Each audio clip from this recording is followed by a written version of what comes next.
Hi, and welcome back to Let Love In. And I'm really excited. I've got a returning guest. I've got Larry Michael. Welcome. Hi, I'm glad to be here. I'm excited to be here. This is fun. We've Well, been doing this for a number of years, Iris. And what's most exciting to me is that the information is always evolving, mm, right? It's evolving as we're evolving, as our relationships evolve, and we get deeper and deeper understandings of life and living. And so it's very exciting to me. So it's mm, great. wonderful. And you're going to be talking to us about thriving in this precious present. So, what is it that had you pick this topic? Well, in a nutshell, there is nothing else but the present. Mm, And everything else outside of the present is just an obstacle to our happiness. And so if we really want to thrive in life, we want to live fully, we want to be our healthiest, we want to have our greatest number of choices, we want freedom, we want to be able to emerge and be interesting and just really joyful with life, we have to be present. We have to be in the now. So when Eckhart Tolle wrote the book about the now, it was like that was a breakthrough piece. And a lot of people, even me included, when I first read it, I went, "Oh, okay, this is kind of hard to read." But the truth is that if we really want to thrive versus be deprived, we have to be present, and we have to totally be able to distinguish between what's the past and what's an expectation or a desire in the future and what's now. And to encapsulate it even a little bit more, love, which to me is like the most important experience and way of being in our life, is to be loving. Love only exists in the present. So people are always trying to define it, right? People always want to define love. It's like, what is it? And most of the time when they do that, they're basing it on what it was yesterday, or how you were relating to me a couple weeks ago, or how I want you to be so you think I'll be happy. And all of those are dealing with the past and the future, and they don't really exist now. And so love, as soon as you define it, is not anymore, right? It doesn't have a definition. It has a presence, mm. and it's a feeling. It is a sense of being. And so that's where we thrive. Everything else is something that's depreciating because it's already happened. Okay? In the present, we can appreciate, and that's where growth happens. That's thriving. Great. So, I'm going to play a little bit of devil's advocate. Please. What about the women that may be saying, or any of our viewers that are saying, but I can't find that person I'm looking for. I'm not happy where I am right now. I want to be in love with a partner. What would you say? Oh, it's a great question, and I'm coaching all the time, and it's a question that always comes up. I'm looking for the right man. I'm looking for I want the best partner in my life. I want to be in love, right? And by the way, in love is when we take love and we start to create some parameters about it, right? We've now created things that we want that support our ability to be loving. And this is where we need to be sometimes cautious. But your question is, how do I find it? Well, look inside first. This is where love begins. All the dating sites, all of the methods of meeting people, there's lots of tools, there's lots of profiles, there's lots of ways to go out and meet people. But when you truly love oneself, when you're in a space where you can be loving, where you're not in judgment, you're not evaluating and stuck in expectations, you attract love in. It's like when I'm working with clients, probably the biggest challenge for them is to get them to actually recognize it when someone's shown up in front of them. When they're in a loving space, they could be at the grocery store and someone could say something to them just kindly in the moment. That could be the person, and that person's talking to them because they're just magnetically attracted to the love that's inside the person. And so at that moment you have to let go of all your constraints, let go of all your expectations, let go of the guy must be 6'3" and have long flowing red hair, or whatever it might be, right? You got to let go of all that and realize the universe just put someone in front of you that was attracted to your being, right? And in that moment, experience life. And it might not be the right person, but it's going to be a person that wanted to connect with you, and there's an opportunity. Could be your next best friend for life. Could be a business partner, and it might be the love. So when we're out there looking, we're actually constraining the possibility. We're making it smaller. If you look for something specific, then you're only going to see that specific thing you're looking for, right? Everything else is going to be invisible to you or will be an obstacle to you. And the reality is that you may be looking for the wrong thing. A lot of people, what is a common thing that we hear women and men say? I don't want another man that lies to me. I don't want someone that cheats. I want someone who is reliable. I don't want someone who's a commitment phobe. So if we go out there going, I'm absolutely this time, I don't want someone who's a commitment phobe. Well, you know what the universe hears? The universe doesn't hear I do or I don't. It just hears commitment phobe. So what does the universe give you? Exactly that, right? And so I have people saying, so how come I keep attracting the same thing? And I said, because you keep asking for it. And they go, no, I say, I don't want it. I don't want it. The do or don't doesn't matter. It's just what you're focusing on. So if you want someone that is not a commitment phobe, then ask, I want someone that really desires a deep committed relationship. Now that's a freaking good question, right? That one will attract that person in. The universe go, thank you for asking for that. I can do that, right? We have to be very careful what we ask for and what we focus on, because if we're getting the same thing over and over again, or we're not getting what we want, I guarantee you there's two things happening. Either you're asking for the wrong thing, or you don't believe you're entitled to it. Deep inside, you are not feeling like you're the person that really is worthy of that.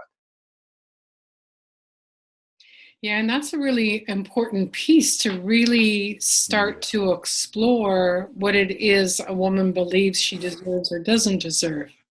Yeah, definitely. So let's talk a little bit more about that. You touched on being. How are you being? What does that actually mean? Could you explore that a little more and tell us how we can shift our being? What are we being? Okay.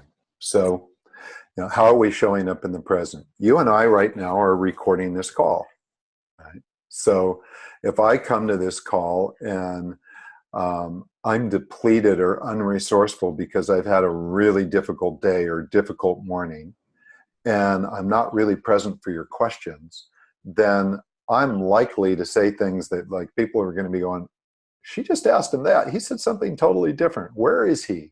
Right? So being is, again, back to being present.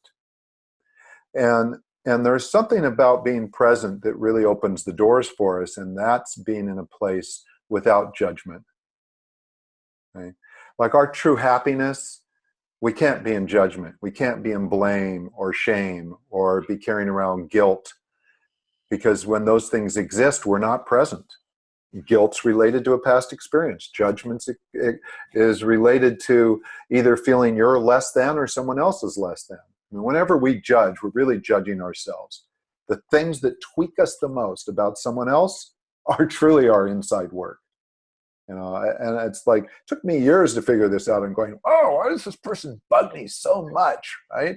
And then finally I went, what is it that I need to work on that might change the way I feel about this person? So I start to do my own inner work. The person may still be a prick, Iris, right? May still be someone that I don't enjoy being around, but it doesn't tweak me anymore. It doesn't throw me off. It's like, okay, that's just who they are. That's okay. Let them go be that. That's fine. It doesn't impact how I show up, how I be.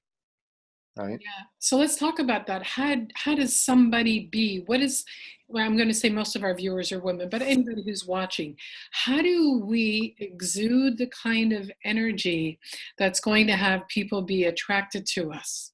Okay. Well, it begins by loving oneself, right?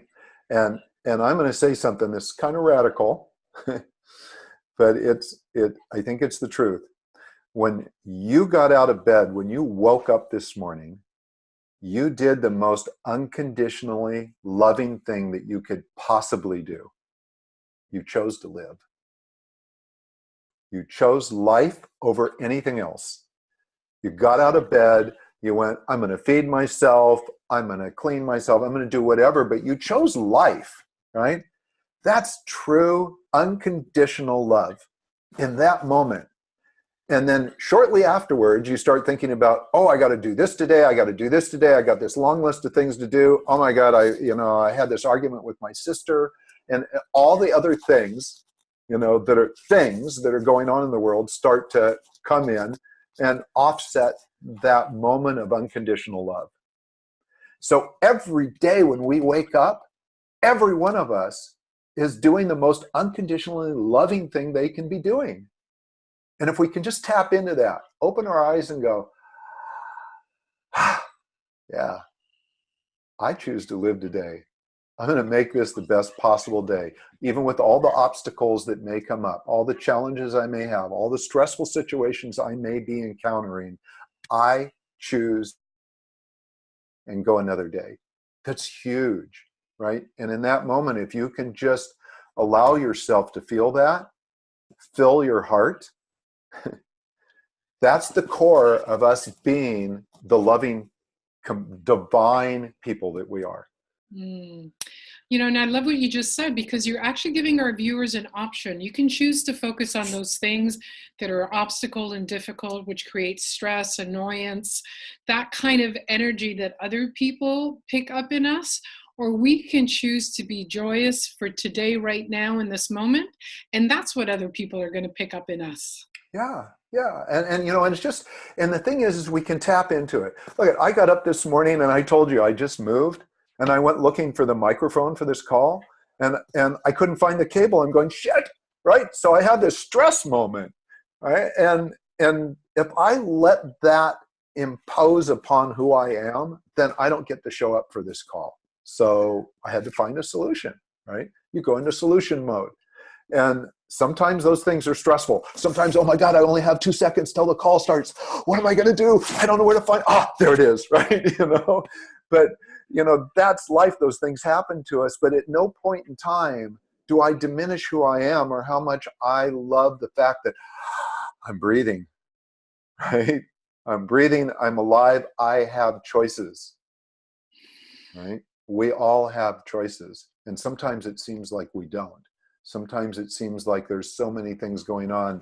Things are so constrained. There's so many pressures on us that we don't have choice. We always have choice as to how we can relate to any circumstance in our life. All right. So, yeah, I love that you're talking about giving us a choice as to how we live life, how we experience life, how we allow others to experience us. Now, let's talk a little bit about chemistry. What's the raw truth about chemistry? Oh my gosh. This is so great. I met with one of my favorite couples last night. Ultimately what I love to do is work with couples. And this is a couple that came to me 4 years ago. And they were new into a relationship, and they said, we want to do this right. We've both been in relationships that didn't work. We want to learn everything we can about each other to be able to have the most magnificent relationship we could have. Which I was like, there was nothing wrong. There was no problem. They were so in love. They just wanted to make sure they continued to up level. And I went, wow, this is cool. It's refreshing. So I've seen them on and off for years because things do come up from their past, from their history. They're learning how to relate with each other. They're now in business with each other. That has its own unique items, right? One has what we call false attractions. Now we're diving into genetic energetics, which is my science, right? And chemistry is nothing more than 6 brain chemicals that all get elevated in certain conditions. So oxytocin, dopamine, testosterone, norepinephrine, oh my gosh, I'm having some scotomas here. But there's 6 chemicals, right? They all get elevated. And when they get elevated, it's a cool high. I mean, it really feels awesome. And we put on these rose-colored glasses and everything is wonderful. Right? And our partners ask us to do stuff that we would not normally do. And we go, oh, sure, I'll do it. It's like if we turned around and thought about it for a second and went, I don't like lifting boxes that are 100 pounds. Why am I doing that? But we have this chemical, very addictive chemical high that has us making decisions. So here's the reality about that. Some people have what we call true attractions. So their chemistry attracts them to someone that's very easy to get along with, right? Easy to communicate with. Some people have what we call false attractions, and their chemistry doesn't attract them to the person that's ideally a great match in terms of someone that's easy to communicate with, that you can kind of flow through life with, who's sexually compatible with you.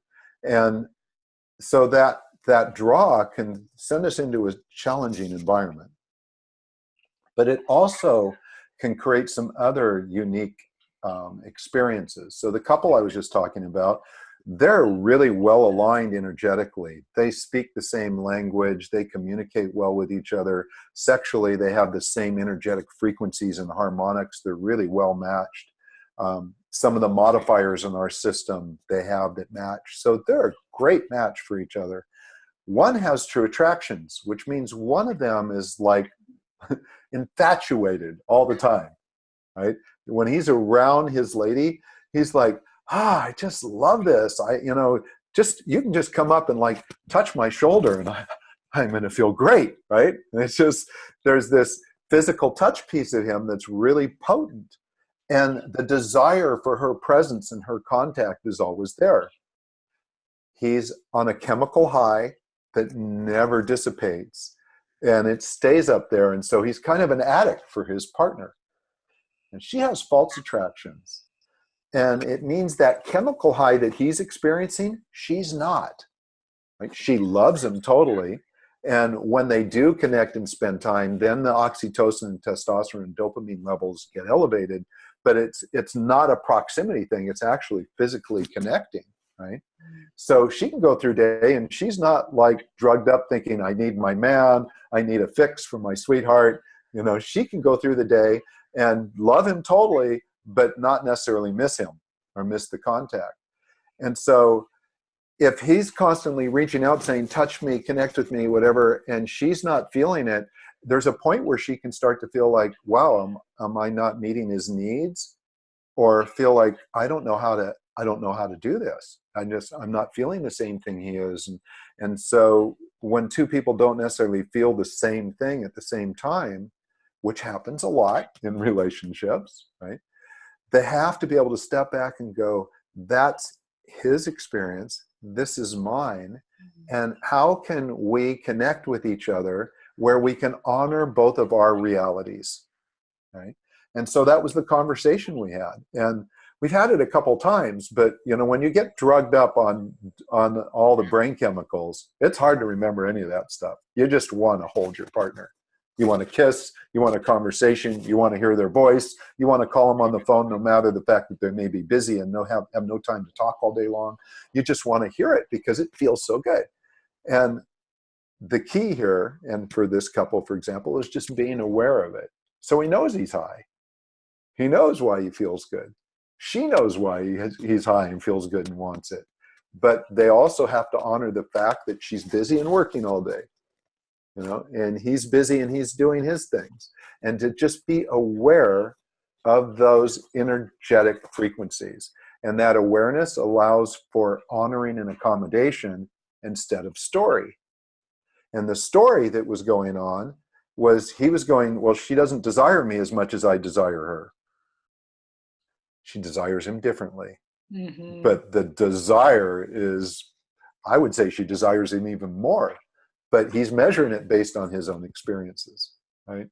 And for her, she's going, wow, I don't know how to meet his needs. And it's starting to be kind of a dark moment for her because she's wondering if she's, not good enough or not capable of really making her man happy. And in reality, they just discovered this is just an energetic thing. They totally love each other. They have a relationship that most of us would go, I'll take that. In fact, I'll take two. I don't know. One would be fine, right? And so that kind of, to get out of the story and into what's present and true in the moment is the shift. So we have lots of stories when someone comes up and says, look, I don't want another cheater. Well, their story is all the men in their past have cheated on them. Okay. And you and I have talked before. I don't believe cheating is even a true thing. I think that there's indiscretions, but what really happens is poor communication beforehand creates the scenario where one partner or the other doesn't do what they are. They're not honest and authentic and in integrity. And that comes way before the cheating or way before the indiscretion. And so, those things, when you ask for it, you say, I don't want a man. What you're really saying is, I want a man who's honest, who's going to be vulnerable, who's going to be in integrity, who's going to tell me what he wants, who I am not scared to talk to and ask for what I want, right?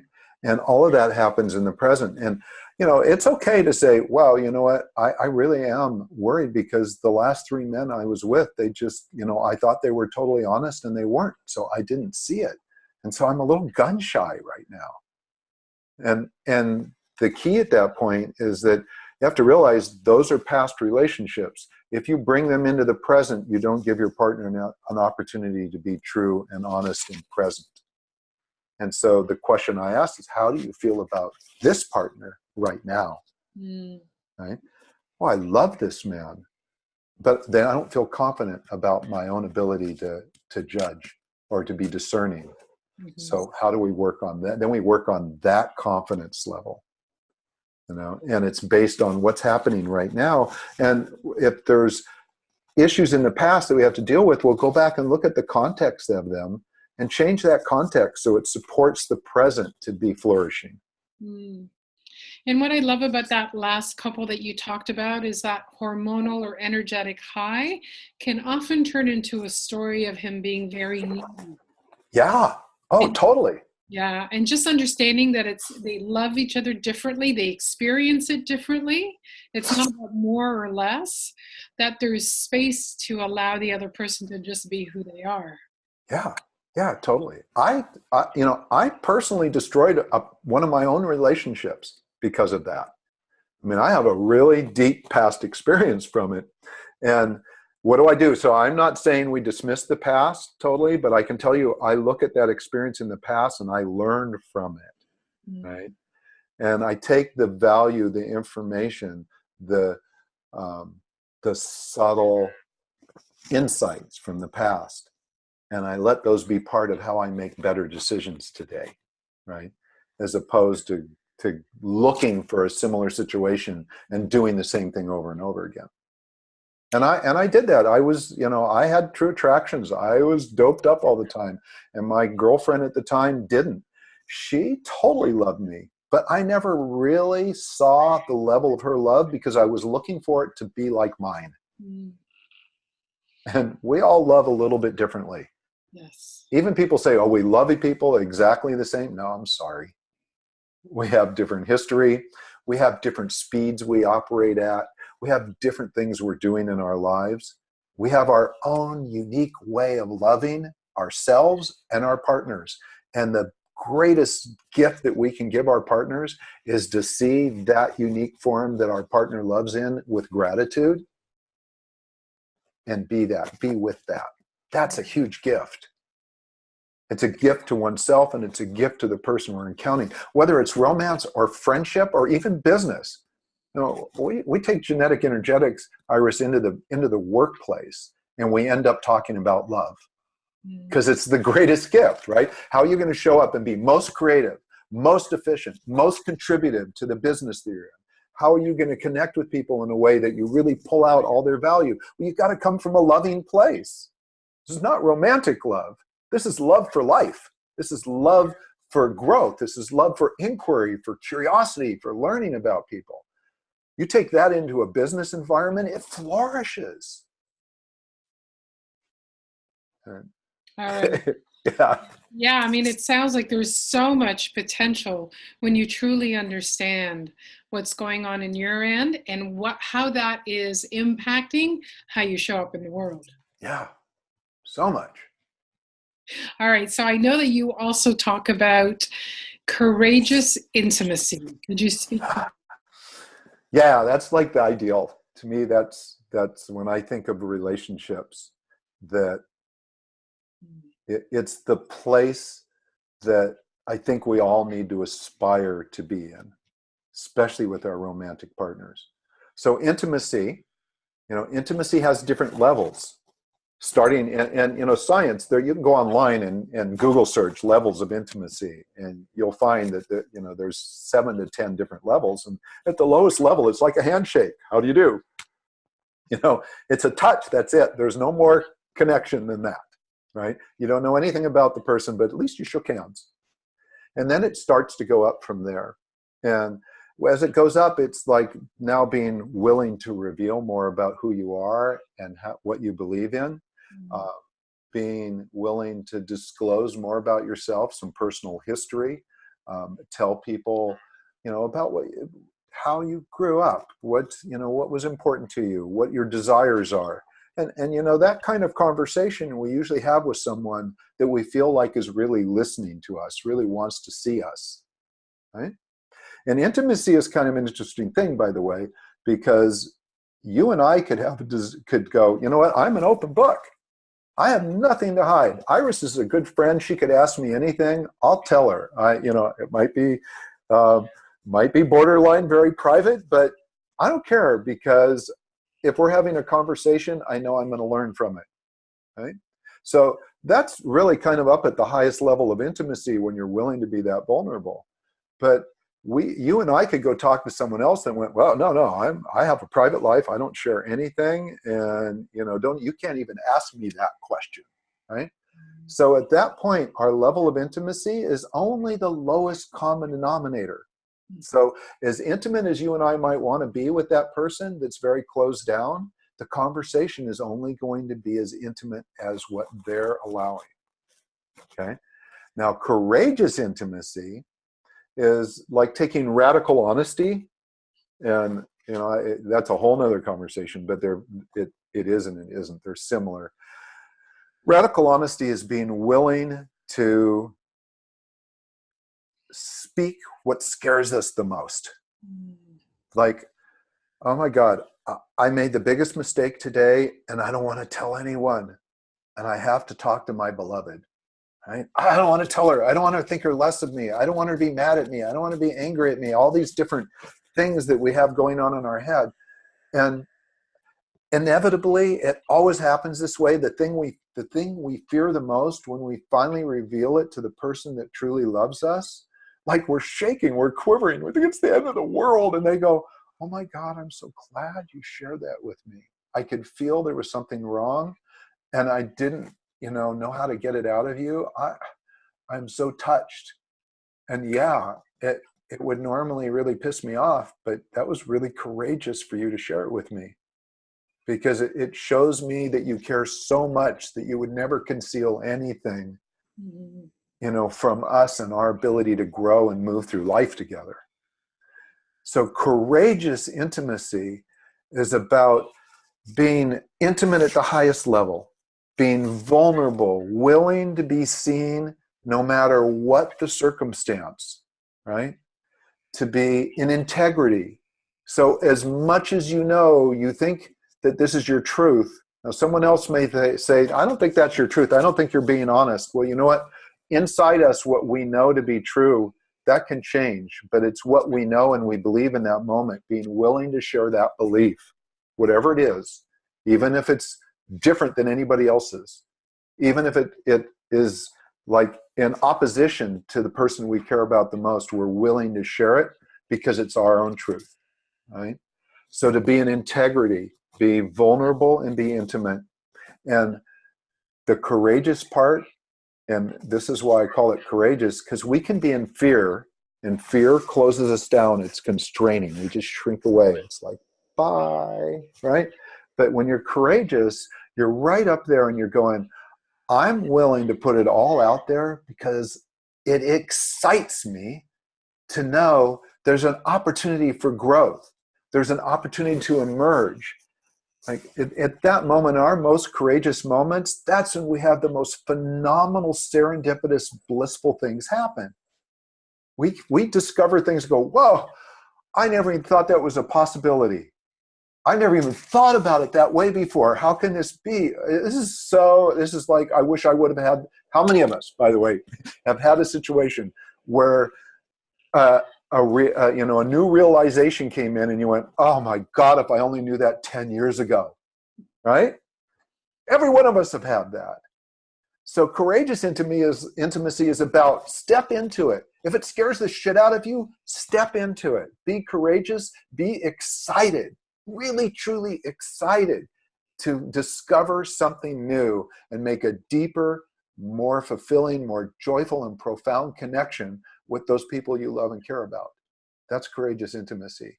And that, if you can live that way with your partner, your romantic partner, that relationship will flourish.